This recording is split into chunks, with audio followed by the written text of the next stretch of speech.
Hey, Assalamu alaikum everyone. I'm gonna get Hannah in. Sorry for the delay. I had some technical issues. My phone kept refusing to go live. Let me see if I can add her here. How do I do that?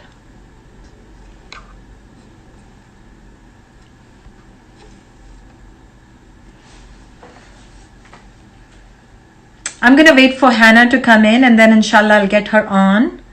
For those of you who are joining us, welcome. I'm going to have a chat with Hannah from Pepper and Pine about Waldorf Education in a Muslim homeschool. I'm late, so probably she has no idea that I'm here and she's probably wondering where I am. I hope she finds out that I'm here. Let me see if I can get a hold of her.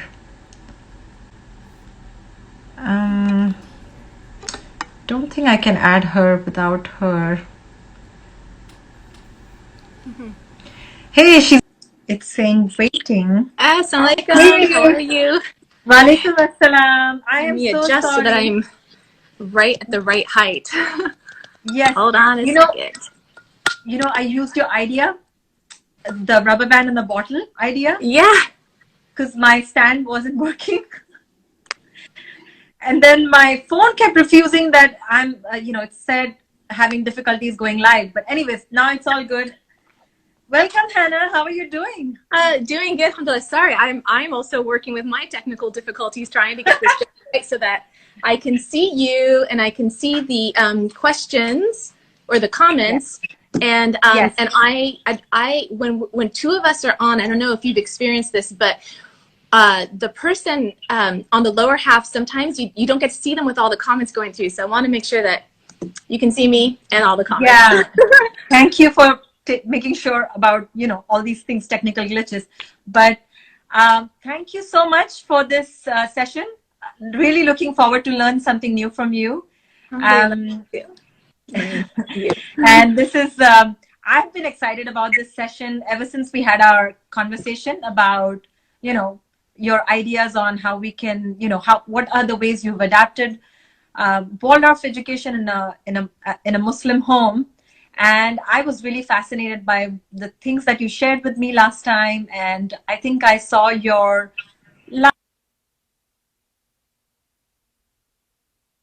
live in which you shared something about the number line. Yeah.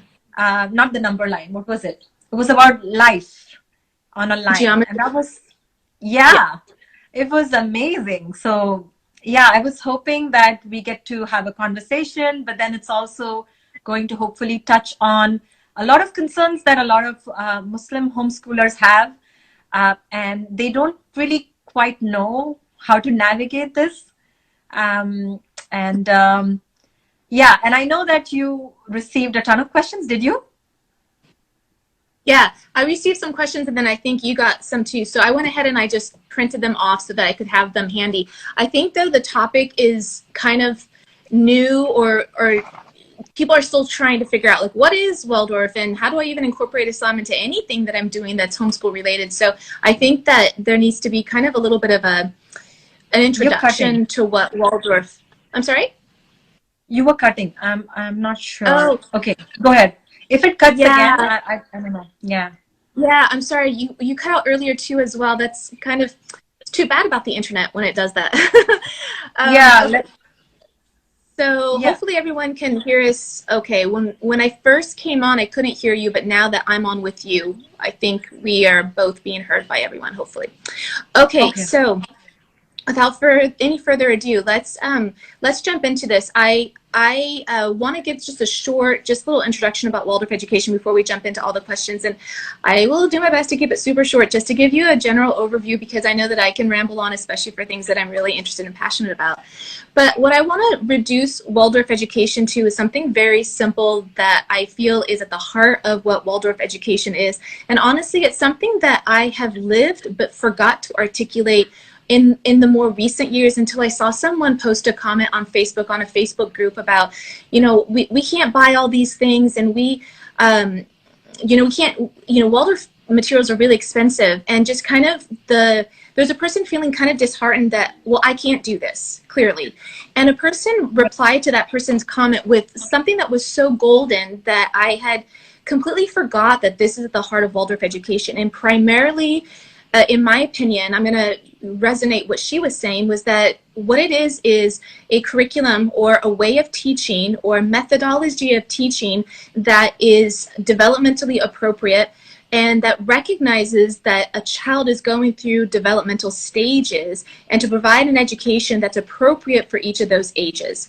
Now, the one reason, the one thing that super stood out for me about learning this was how it matched so closely to the way that we teach our own children in Islam. So if you know, there's the first 7 years, and also the thing is, in Arabic, I know that the terms for child and baby and adult are vastly different from the way that we understand them today. We understand an infant as maybe like less than 6 months.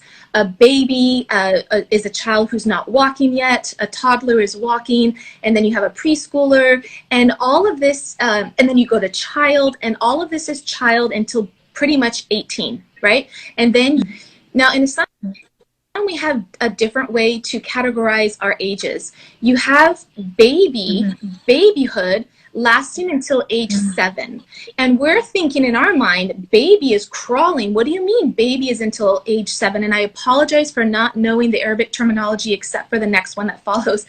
But baby is a child up until age 7. And then child is until puberty. And then puberty up until age 40 is youth. So if you haven't hit 40, you're still a youth. So that's shabab, right? You're a youth until age 40. And at 40 is then like where you like transcend to like this age of wisdom or so. That's like adulthood. Finally, 40 is adulthood. Now we're accountable for our actions at puberty. So that's anywhere from like 12 to 14 years of age or so. But at around 7, the age of awareness, so many things happen Islamically that indicate a transition has happened. So what happens at the age of about 7? 7 is a hard number, but really it's an age range. So let's not just say, my child is 7, therefore she needs to do X, Y, Z. Let's recognize that it's an age range. So what happens at 7?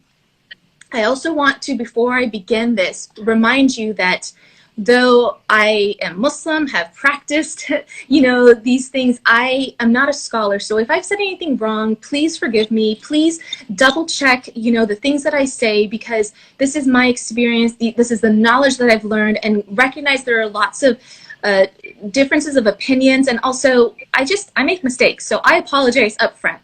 But here are the things that happen at around age 7. That's when you teach your children to pray. Now, it doesn't mean that that's a hard, okay, I'm not going to teach you before then. Right at 7, we teach you how to pray. What happens before the age of 7? Your children are watching you pray. So there's a physicalness about prayer. They are imitating you in prayer. They might even say a few words. And without telling them, hey, it's time to come pray, go get your scarf, come stand next to me, little children will mimic you. They'll put on something on their head if they're girls. They'll stand with the men if they're boys. They may stand next to you if they're boys. They may climb on Baba if they're girls. Whatever. They are engaged in prayer from the time they can crawl. From the time they are born, you're holding them in prayer. They are praying with you. What happens at age 7 that's different? Now you have given meaning to the prayer. You give them the words that maybe they've listened to, maybe they've memorized on their own, but now you've given them the words for prayer. And they have how long in order to perfect the prayer? 7 years before the next transition where the prayer now becomes accountable for them. And then there's this difference. They've had the emotional connection, they've had the physical practice, and now they're connecting it to there's a consequence to this if we don't pray. Okay, so that's one of the things that you notice at age 7. So clearly there's this transition at age 7. There's this transition at age 14, and then again every 7 years after. What does Waldorf education do? what does every other educational philosophy out there do other than, like, say, the public school system? Is they recognize that children go through these developmental stages. Why? Because Allah subhanahu wa ta'ala has created us this way. We didn't invent this. We didn't decide to categorize children like this.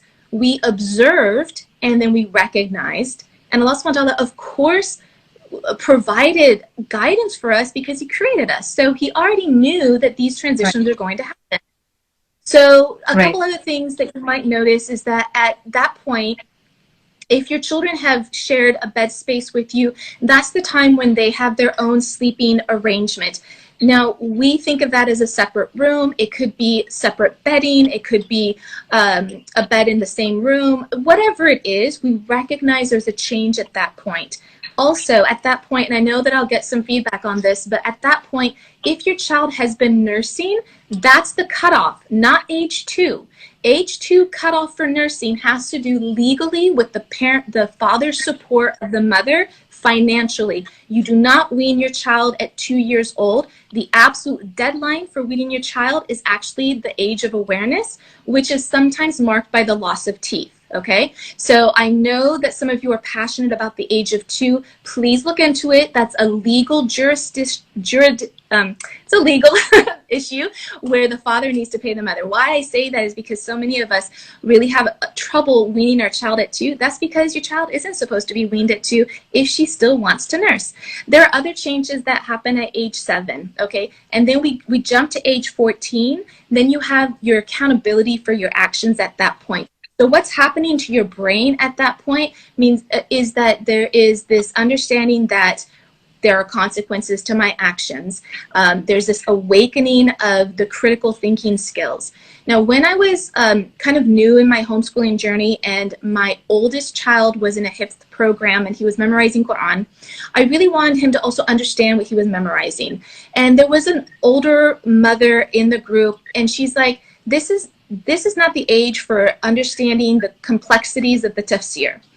What they are capable of doing now, what their brains are good at doing, is the memorization and the connection, the love of what they're doing. Mm-hmm. You can certainly talk about the tafsir, but the time when that's most suitable for them is after puberty. And that's when all the stuff that they've memorized, now they can dissect it deeply through the understanding, the critical understanding. And that's where their brains really come awake for that. Okay, so clearly I've just gotten really excited about all this stuff. But so if you see that in Islam, and then you recognize that that's what's going on in other educational philosophies, then it's like, wow, so here are these educational philosophies that have marked these changes, have recognized that the age of 0 to 7 is one of imitation, and here's what we think is worthy of imitating. And then as Muslims, we're like, well, here's what we think is worthy of imitating. The point is that you're taking that time of imitation and choosing what's of value to you.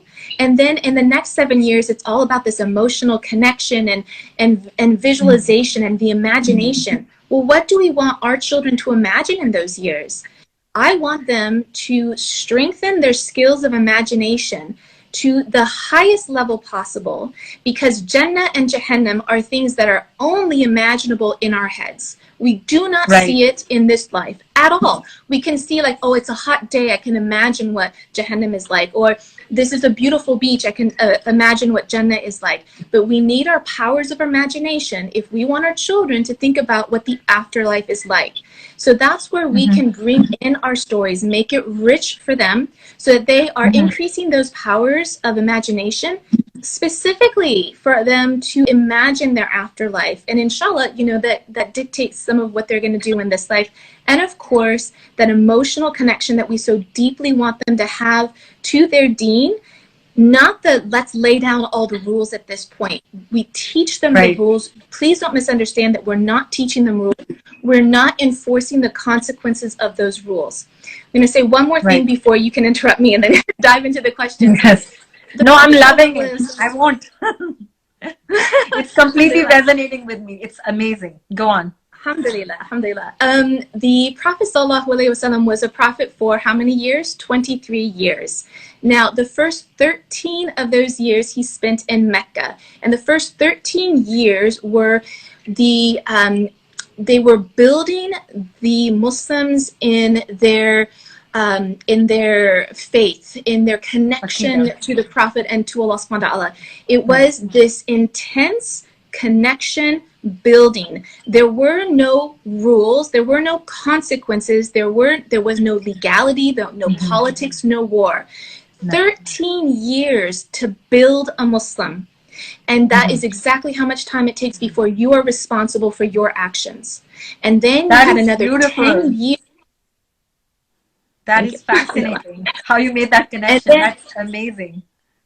Yeah, and then you have the next 10 years where you had all those laws laid down in quick succession. Right away, you had so many things coming, but the people were rich and ready for it. And even if they were new Muslims, they were coming into a community that had been prepared for 13 years with the most rigorous preparation. So now we look at our own children. Are we gonna lay down, like, if you don't pray, you're gonna go to hellfire? I personally do not believe that one bit. Yeah. We train in the prayer. We bring connection to the prayer. And we remind, like, you have a choice to make. There is no compulsion in anything that we are requiring our children to do, but it is our responsibility to prepare the environment so that they are well trained, so that they have the knowledge, so that they, when they are of age, they can then make the choice and be well prepared to make those choices. Okay, so that's just my Islamic spiel. Now, how does it relate to our education? Education typically is one of, in my opinion, you look at the end result, let's go backwards, let's try to kind of make baby steps till we can achieve what we want. And while for me that makes total sense, like from an analytical perspective, it doesn't always match the development of the child. Therefore, it's not what's going to be right for them and rich for them and that window of opportunity for them. So what do we want to give our children from birth to 7? What do we want to give them from 7 to 14? What do we want to give them from 14 on? I think there's a hadith that where their parents and then were their friends later. I can't remember.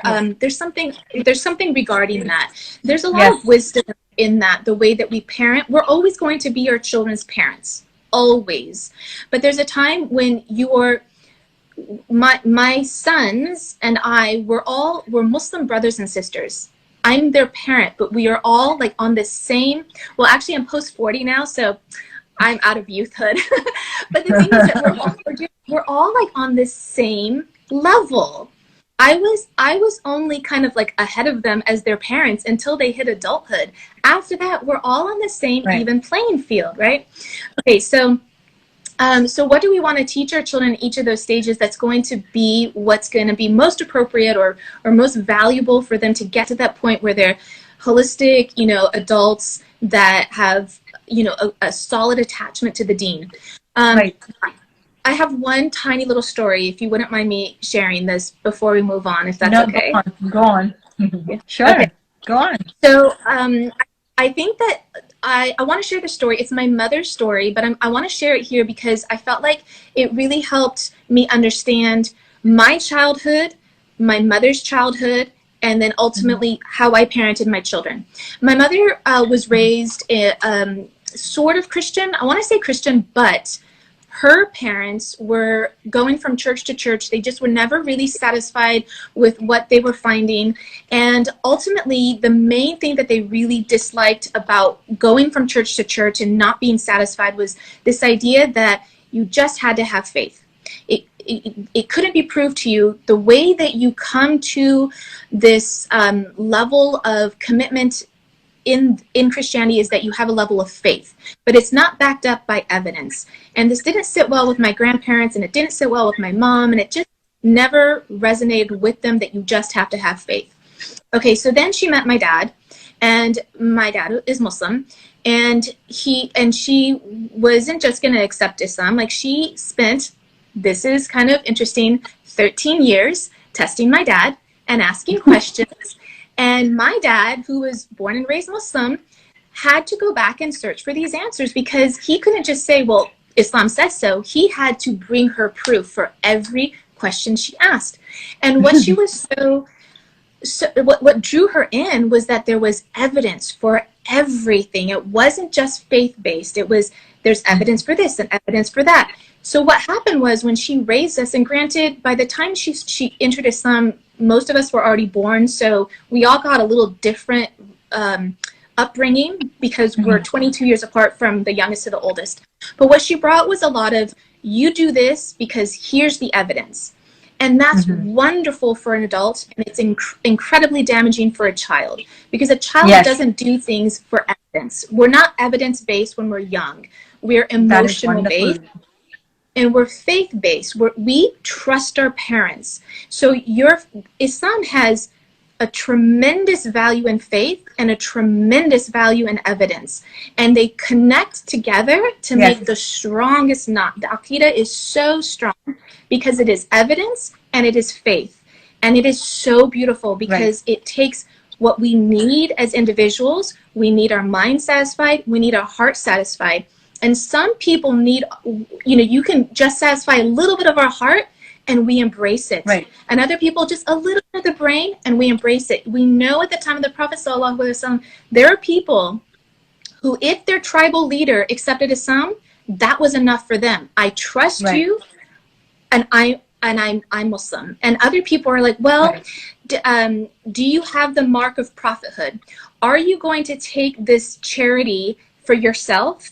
How are you going to take this gift? Salman al-Farsi came and tested the Prophet 3 times. That's intellectual. So you have the intellectual, you have the faith, you bring them together, it makes it very strong. You cannot have one with the other.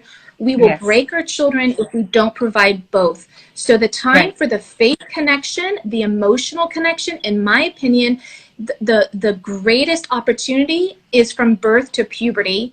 And beyond that is where you have to lay down. If your children ask as many proofs as possible, there's no more, well, I'm your parent, or Islam says, or just follow the rules. Absolutely not. It's very damaging, in my opinion, at that point. You need to bring in the evidence if they're asking for it. And sooner, if they're asking for it, you know your child best. This is wonderful. Oh, this was so amazing. This was amazing, Hana. This is like you're speaking some of it is my mind, and some of it is even deep inside, and you putting words to something that's there. But even my own experience as a person who came to embrace Islam as an adult. Actually, I am a born Muslim, but I was a rebel, so to speak, in my youth. But then at one point, it was more of intellectual reasoning, but then there was something happening inside of me as well. And it was a process. It was a journey. It wasn't like overnight. It took me several years. But then when it all came together, it was like this evidence, that evidence, and then what I feel inside. And when everything came together, it became like, I submit to this. Like, I can't question it anymore. It's like, in every way, this has affected me, and I can't question it anymore. And when that happens, that person does not need to be told, go pray. That person does not need to be told, go fast. That person does not need to be reminded about anything. They're driven from within, that inside out. So I love how you brought together that tarbiyah, or teaching Islam, is not about just the mechanics. And like when my son was young, I did put him in a Sunday school once, and I was like, I just don't like what they're doing. It doesn't make sense to me. Why are we teaching them all these things? This has no significance, or this will have no impact on him as a person. So within a few weeks, I pulled him out, and I never could go back to that. And at my home, we don't really sit down and teach Islam because, they're still young. But then we keep doing it, and they're always around, and they're imitating us. And now as he has grown, he's asking more questions. He's asking, they are kind of like giving back what they're absorbing from whatever is in their environment. And then we are able to add nuance and things like that. But even to this day, there is hardly anything structured. Like, as in like, this is Islamic studies, or this is our time to sit and do it. It's more of like me and my husband do it, and they just tag along. Yeah. So, or they live it with you. You are the example for them. They're living it through you. Yeah. They can't understand text. But I take it back. You can have a text of a story, and here's a good person, and they did good things. Right. What Right. the child needs is an example. And what Right. the Muslims had in the beginning was an example, the Right. perfect example. And we are Right. not perfect, but we are still the best example for our children in most cases. And we Right. surround ourselves with other, valuable mentors for our children. Mhm. They need examples because Right. that's what's going to bring the text alive. Yes, yes, absolutely. This is so amazing. And I mean, recently, last 2 years, I've really deep dive into the development, the child development, and especially from the attachment and relationship based approach. So this here is who I'm, from where I'm studying from. The entire thing about child development, as they are separating from us and as they are growing into an independent being, there is a world of opportunity in that process itself, in terms of our connection and imitation and, really factoring in their developmental phases. And I mean, some of us, I mean, that's what I really like about Waldorf. And I actually, I wrote in my post today, some of it actually just makes common sense. It just resonates with your just daily observation, right, of children. If you're really in tuned and looking at them, how they're behaving, how they naturally need movement, how they naturally want to imitate you, how they naturally are drawn to imaginative play. All of this is such, and even storytelling. Like, I don't really do storytelling the way, I mean, I don't know how it's really done in a Waldorf school. I know that there is an emphasis on reading and practicing and delivering it. But the way I do it is, I tell them my family stories. Like, I'll tell them stories about my dad, stories about me, or my father-in-law, or like whoever, whatever comes to my mind, because I can't think of stories. This is all that comes to my mind, and they love it. And my husband does like prophet stories. So instead of using a book or any prophet story books, he will really like use, like, he will create that scene, and they just love it. They just take to it. And he's Yeah. been doing that since they were young. And I feel like that's such a good way of getting them to think about the prophets instead of reducing it to an image or reducing it to some few words of text. It's a different kind of experience when you're it's an auditory experience, right? I Yeah. don't know what is the significance. It's Maybe you can elaborate more on that. So I do. I want to touch on that. I also have been paying attention a little bit to the messages that have come through. There's a question about anthroposophy and Islam, and I do want to touch on that. Also, Yes. someone earlier asked about what if it's all just a placebo? If you wouldn't mind explaining that question a little bit more, because I'm interested in what you're trying to say, but I don't really know how to answer that question quite yet. So the question about placebo, please reiterate that question, and anthroposophy, I'm going to get into that in a little bit. Okay, so the stories that you're talking about, the reason why I think that they resonate so well with children is because they're about people and they're about examples, and they have an emotional connection. And what's truly remarkable about storytelling as a use for a lesson is that stories are open-ended in their value to teach information and wisdom and lessons and everything else. Because when we read a story, and this I'm drawing a little bit on Thomas Jefferson education and that whole approach of using classics over textbooks. But if we look at it, a classic is a book or a resource, whatever it is. It could be a piece of music, if that's what you're into. It could be a book. It could be anything. But it's something that you're going to learn something new from every time you encounter or engage with that material. Now, we have the most incredible classic of all time, of all the entire universe. We have the Quran. That means that no matter how much you think you've learned it, there's another layer to learn and a deeper layer to learn. And what's incredible, it's not just because we've learned more information, therefore we can understand it deeper. We have changed over time. So every time we revisit something, we will get something new from it. So in a very simple way, you can take a book that you've read. Charlotte's Web is usually brought up a lot in this as an example. But it's like, you've read Charlotte's Web, you read it as a child, you got something out of it. Then you read it as an adult and you're blown away. You're like, wow, all this wisdom that I'm getting from it now that I didn't get it from it before. And then you might read it again with your other children, and you're getting that. That's the essence of a classic. You're getting something every time. And that's the point of telling stories, is that information is dead. I can go anywhere and get information. It doesn't take me anywhere. it's those 2 lines. It's limit. It's a limit. It's just a Right. line, 2 points. But a story is like a ray. It goes on, and you can get something new from it every time you visit that story. So Right. using examples, what they're personal, they're from a book, they're from history, whatever it is, they speak to us. And the Quran, I won't go so far as say it's a story, but look at the way that it's written. It's written Yes. and it engages us, and we're Yes. drawn to it. It is not a manual. It's not a Right. here are point A, B, C. It's not like a constitution. It is Right. something that is living. It is rich.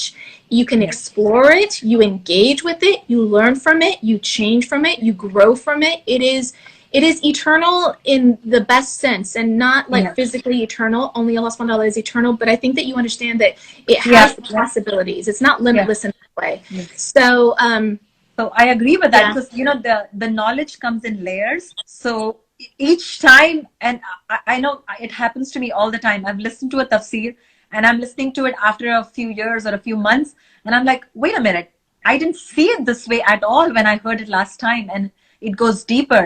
And also the nature of the Arabic language, and I wish we were like, I mean, I knew more of it to truly appreciate the Quran, because that kind of limits us. But still, there's so much that you draw from it, and you go deeper.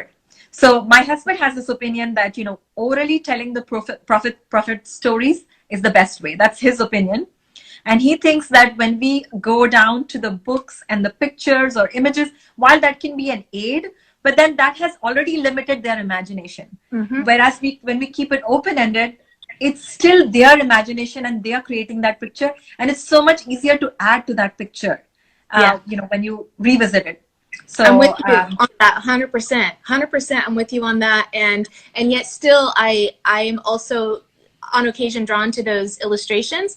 But one thing that I won't do, inshallah I don't ever do, is watch anything that's Islamic historical. Like, there have been movies in the past that show different Sahaba. For me personally, I never want to watch those, because those images will get stuck in your head even more than the illustration. So that, like, listen to a story, listen to a podcast, that's fine.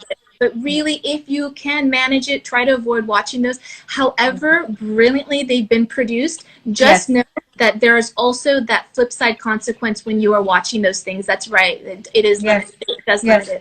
And it's so amazing that like when we first hear and people talk about the fiqh issues, like why can't we make pictures, and why can't we do this, and why, but really think about it. It's like you're trying to help, but then you're actually putting a limit. Whereas this is something that Allah wants you to keep benefiting from, grow from it, and expand on your understanding about these prophets and everything. But you're kind of shutting down what you can expand from there.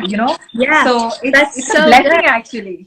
Yeah, no, I didn't connect those two, but you're absolutely right there, because so many of those things are dissuaded in Islam, and now we see the value of it, and sometimes it takes the science to push me over the edge and be like, oh my gosh, like, we knew, like, there is nothing in Islam that's going to be harmful to you. Everything is good for you. And sometimes we don't know we don't know that it's good for us. And then, science comes along and tells you something, and you're like, oh, of course our Lord knew forever. Of course, this was written in for us. So, okay, so I see a lot of do we have time to go through some questions? Yes, I'm free. I had a question for you as well. Do you want me to ask that now? Yeah. Okay. So I wrote a post today where I mentioned, my difficulty with proceeding and learning more about Waldorf. Like, as I tried to deep dive, I was stopped by two things. So there is there is a yardstick. Everybody has a yardstick against which they measure things, right? And then they will take from it, or they will kind of like get discouraged to move further. So while most of the concepts like really resonate with me, and it's kind of like helpful, and I can draw from it, and it's beneficial and everything, but some of the things, so my yardstick is this. My yardstick is, if something is from Quran and from the Sirah, or from Deen, basically, which is like rooted in Haqq, like that type of that, I'm not saying somebody's interpretation, like the actuals, okay? If something resonates with that, or something that aligns with that, yes, I'm willing to accept that. Second thing is, if something does not necessarily align with that, but then it is a clear proof, something we can observe, something we can, it's common sense basically, then obviously I'll accept it. The third thing is, if something is proven, like, okay, I know that this is proven, we have enough evidence to say that this makes sense. So it has to be one of the three. Otherwise, I'll have difficulty accepting it. So with Waldorf, like, some of the things were like starting to feel like, I don't know what is the basis of this? You know what I'm saying? I don't know if like this is getting too much in the clouds for me. But this is when I went too deep into it. I kind of like felt like, I don't know if I resonate with this, and I don't know. And then I kind of like I like the basic stuff that I learned, and I'm happy with that, and that makes complete sense. And I have taken from this, but then I couldn't go beyond that. And I know you're one of those people who has practically applied it. So you know what works, what makes sense. So you have another layer of wisdom with this. You have your practical experience. So I really want to hear from you on your thoughts about this. Like, how did you, what are your thoughts on this? I guess. So also, just so that you know, inshallah, this is being recorded. So it will be available. I think, Noor, you're having it on Facebook later, possibly. And I'm also YouTube. And YouTube, and also, inshallah, trying to record this as well so that we can keep the comments as well. I'm doing a screen recorder, so inshallah that comes through. Because I know when we just save it on Instagram, sometimes the questions don't come through, and your questions are fabulous. Keep them coming. Even if we don't answer them now, we're definitely going to get through them, because the questions that you're asking, both Noor, you are asking, and the people are asking in the questions in the comments, this is exactly what I think people get hesitant about when it comes to Waldorf education, exactly what you're talking about, and a lot of the questions that are coming through. So don't worry if we don't get to it today, as well as the ones that I have written down here that you asked previously. We will be getting to them, and I know that Noor has something to announce maybe later so that we can really get to all of them.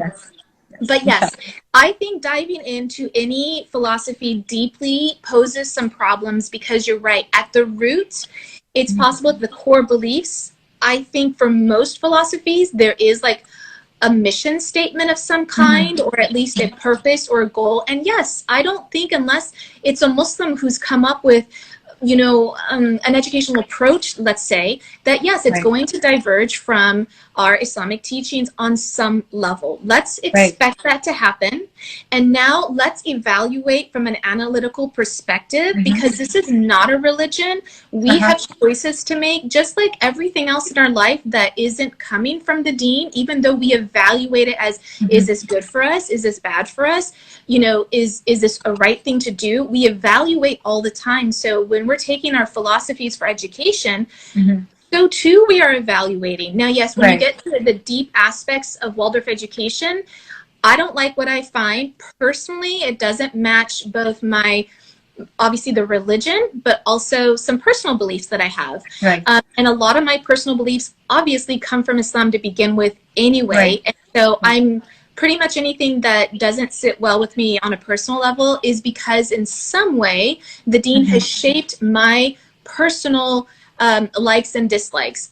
Not like I like blue over red, not like that. I mean, like these, deeper things, okay? Yes. Now, one thing that I'll do is that I think only maybe once or twice I actually referred to Waldorf education coming from Rudolf Steiner and anthroposophy. I separate intensely, because while I absolutely love so much about Waldorf education, there's plenty that I absolutely do not agree with when it comes to anthroposophy and Rudolf Steiner himself. I don't agree at all. And it's of no judgment to those who do, who follow his teachings and follow, anthroposophy and biodynamic gardening and everything else that he espouses. It's not for me. It's not for Muslims in general. I don't think, in my opinion, you can be an anthroposophist and a Muslim. They are divergent. It is, in my opinion, it is. And the way that I've seen true anthroposophists refer to Rudolf Steiner and Rudolf Steiner's teachings, it is like they are referring to him as a prophet or even higher. And they're referring to his teachings as infallible. So for me, that doesn't work at all. Now, what does that mean that we throw everything out? For some Muslims, it does. And that's okay. If that's where you're coming from, I don't have any problem with that. If you want to use a different philosophy, I saw some people talk about Charlotte Mason. If you'd rather dive into that philosophy, it is so good. It is so wonderful. And you will do right by your children if you decide to do that philosophy too. There is no... There's no superiority when it comes to the educational philosophies, because all of them are just observing human nature. So if the fact that Rudolf Steiner has attributes that you don't care for, or he had a character that you find flawed, or some of his teachings are just so divergent from Islam, and you decide, I don't want anything to do with this, I completely honor that. And here's why. There are things that I do that I know that I do them because they bring me joy. I light a candle at the beginning of the day. I like that. I think it's a great tradition. But what if lighting a candle in a Waldorf setting is an act of creation? What if that is a ceremony in and of itself that brings life to the inanimate objects in a room? Would I ever embark on that with those intentions? Absolutely not as a Muslim. But do I like lighting a candle because it's beautiful and it provides ambiance and the smell of the beeswax is beautiful? Yes. So can we both do the same action but have it come from a different intention and have it be okay? In my opinion, yes. As long as your intentions have been purified and been mindful, then yes. I'm not intending to do anything that's going to be in any way contradictory to Islam to the best of my knowledge. Now, yes, I'll make tons of mistakes, and it weighs heavy on me because I'm sharing. And if I'm sharing something that I do that is a mistake and you do it, that's such a heavy burden. So just disregard things that I do that like, hey, that's not okay. Disregard it, please don't. I do not want that in my book of deeds. So yes. So now how do we figure out what of anthroposophy is okay or not? I would just say remove the whole philosophy, put it aside. Let's look at Waldorf education. Now, if you have been someone who has researched and you're like, hey, but you know what? The whole point of Waldorf education was to indoctrinate children into the anthroposophical teachings, then yeah, we have to examine that. We have to be careful of that, just like we would be careful of any educational system that indoctrinated you into any kind of philosophy or way of life. So what does that mean? Now it means, as a Muslim, when I find out the why behind a lesson, then I can say, okay, the reason why they are teaching the Prophet Musa stories, or, Moses and being lost in the desert for 40 years, the reason behind that, and the reason why it's done to 9-year-olds is because 9-year-olds are going through the 9-year change. And they're feeling lost and they need to be grounded. And they want to, they resonate with the idea that these people were lost in the desert because that's how they feel. And then they found a home, and children go through this tumultuous time where they feel disoriented. They suddenly recognize, I have a past. Oh my gosh. I have a present, I have a future, and it is so disruptive to their being. And to be able to see how people cope with that in the past helps them go through that change. So am I going to do Prophet Moses stories from the way the Hebrew and the Hebrew traditions? I don't need to. I have my own we have our own stories, and in that particular situation, they happen to be of the same story origin, but we have our version. Now, what happens in grade 1 when they're talking about the fairy tales? What's the purpose behind the fairy tales? Why are the fairy tales used? Why are fairy tales used? Then the stories of the fables, then the stories of the saints, then the stories of mythology, and then history. I had a huge problem with that. Fairy tales are not fact, and they are not history. Why does it take that slot that's then dedicated to history later on? Do you know what I was told? You don't know that it's not true. You don't know. How do you know these fairy tales aren't true? I was just like so shocked. I'm like, of course fairy tales are not true. So the point is that these fairy tales, they're really fantastical stories. We have the best fantastical stories in history. They go so far back in time that multiple cultures have adopted the story of Prophet Noah and the boat and the Great Flood. If you go into Sumerian history, you'll find that you find the same story, different names, but you know what? In every single other culture, the stories of the prophets are not ones of honoring the prophets. They're ones of like disgust, and look at they have good qualities, but they have horrendous qualities. When we tell our stories, we have brought the best of these prophets. We have not tainted their histories with the ugliness that other people find okay to do. And yes, I am giving this huge opinion because I feel justified in how gloriously Islam and Allah subhanahu wa ta'ala, what honor we bring to our prophets. We honor them so deeply. They are not just teachers. They don't just walk this world to teach us something. They have brought us a message. So our stories are just as fantastical, and they're better because they actually happened. So you're looking at the archetypal characters of true good and true evil in these in the fairy tales and in the stories of our previous prophets. So why the fairy tales? We have our previous prophets.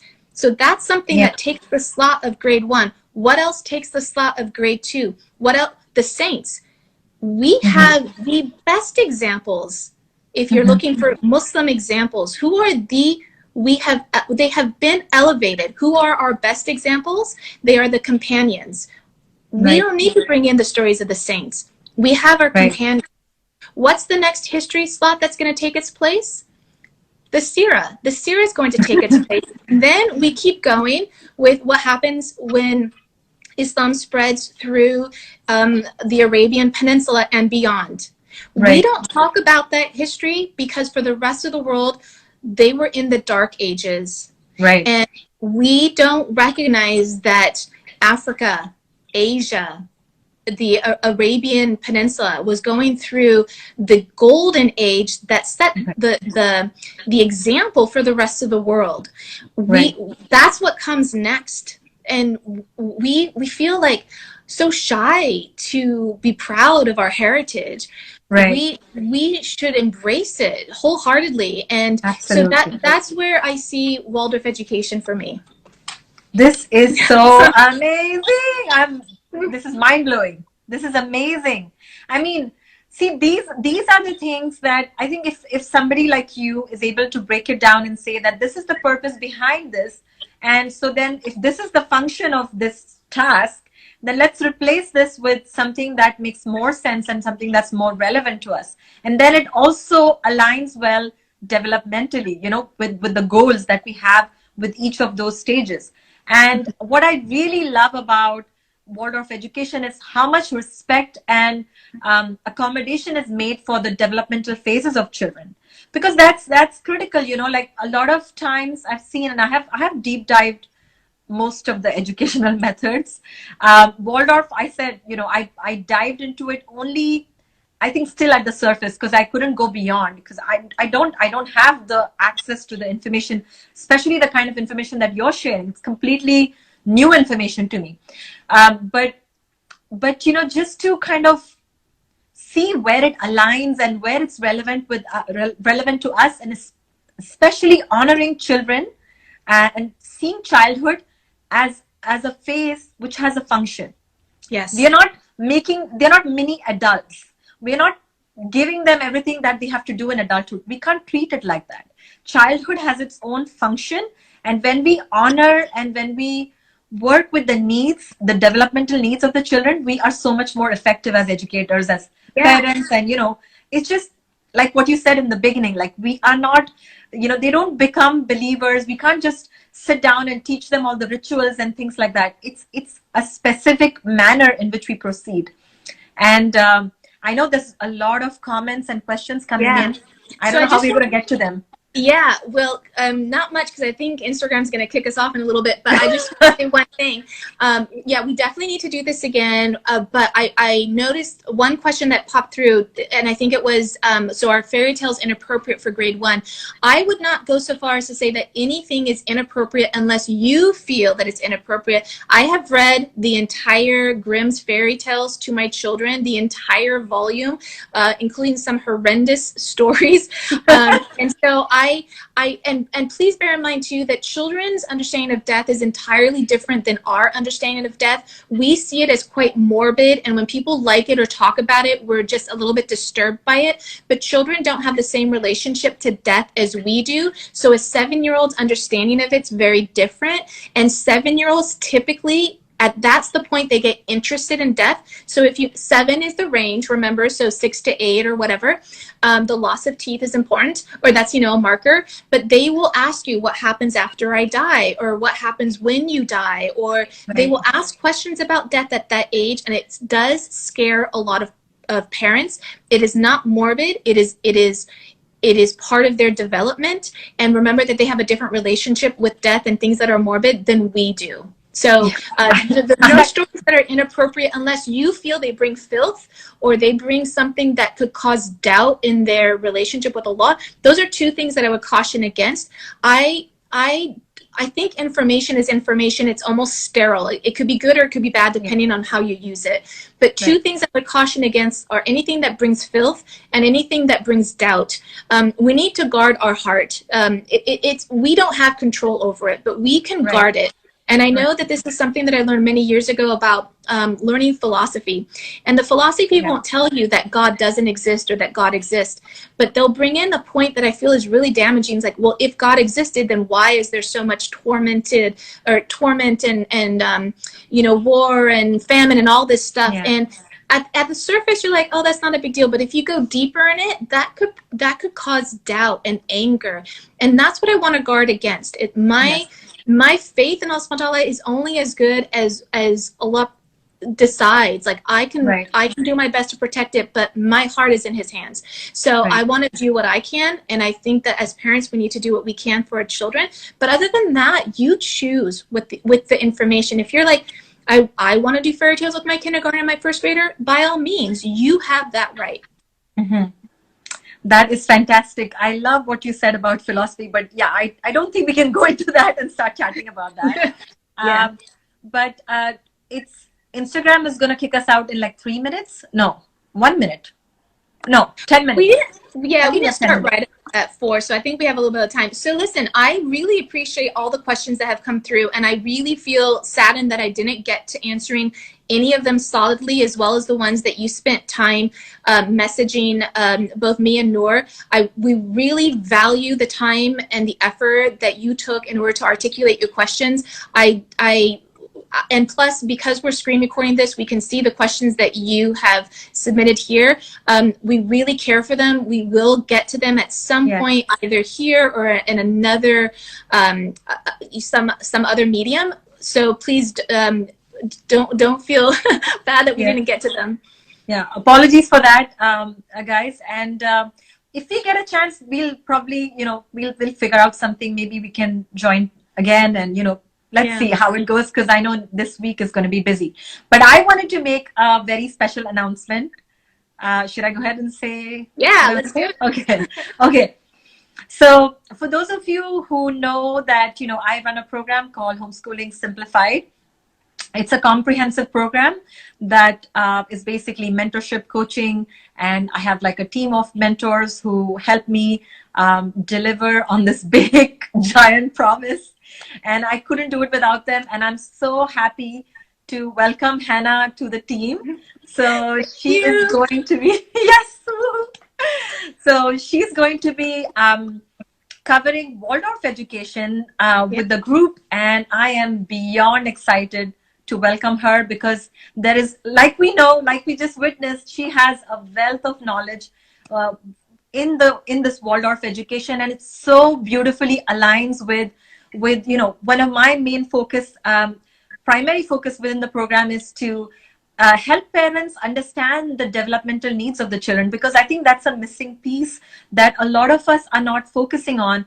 And as an educator, you can only do so much. But when we can access our children and, build on the relationship, build on this, everything that the child has, everything special they have to bring to this world, if we can get to those needs as a parent, as a teacher, we are so much more effective as home educators. And I'm so glad Hannah's going to bring this wealth of knowledge with her into the program. I am beyond excited. Yeah, and that's why we did this today, because this is what we're going to be talking about.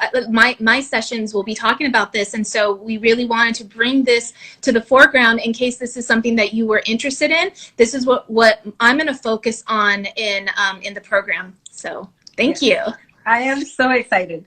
So yeah, guys, we will have more information about, the details and stuff on Wednesday. Wednesday at 1 o'clock, I will have a live workshop.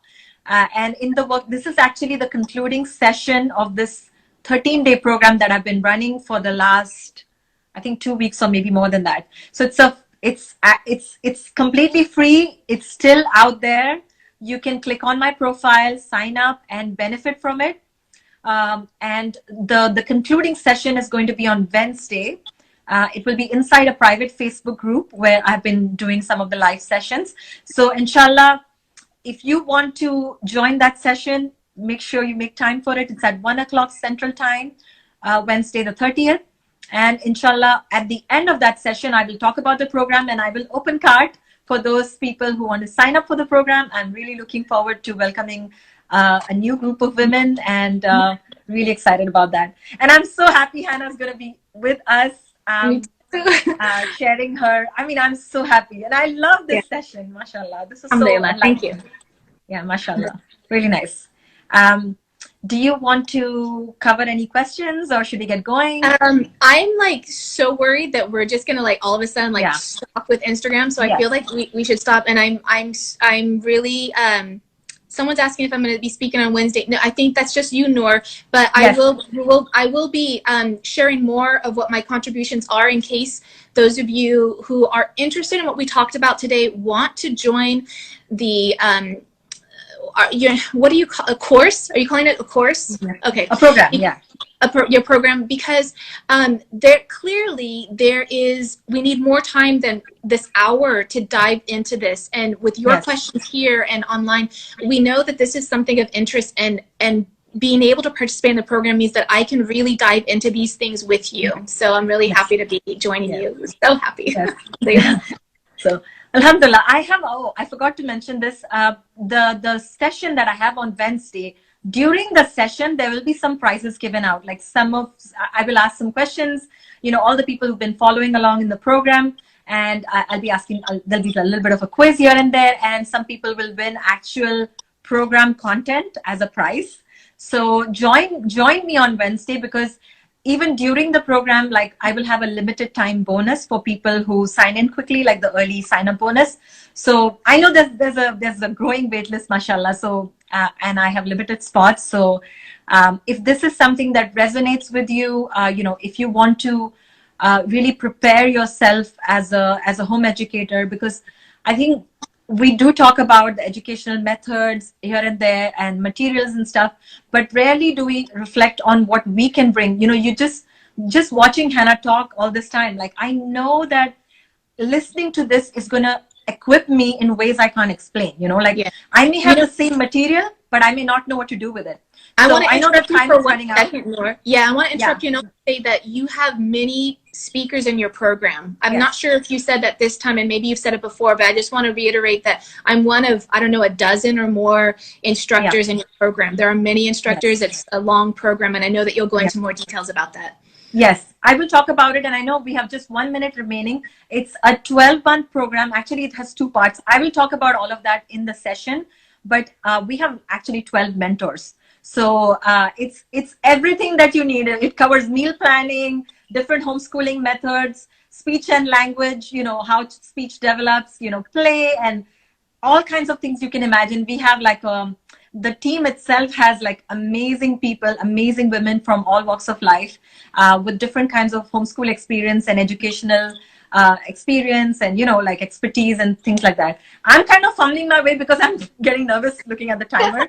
So I'll get going. Time to go. Yes. Okay, Jazakallah khair to everybody who joined us. Thank you for your time, and sorry we couldn't get to all the questions, but extremely grateful to Hana for answering or like clearing so many of the doubts already. Alhamdulillah. And I will see you guys on Wednesday, 1 p.m. Central Time. Join the program using the link on my profile. It's the very top. It's at the very top, or maybe the second one. It's called as the 10-day free program. I think that's how I've titled it. So I'll get going. Assalamu alaikum. See you. Walaikum assalam. Thank you so much. And we just scratched. You're welcome. Thank you so much. Take care. Just in time. All right. Bye.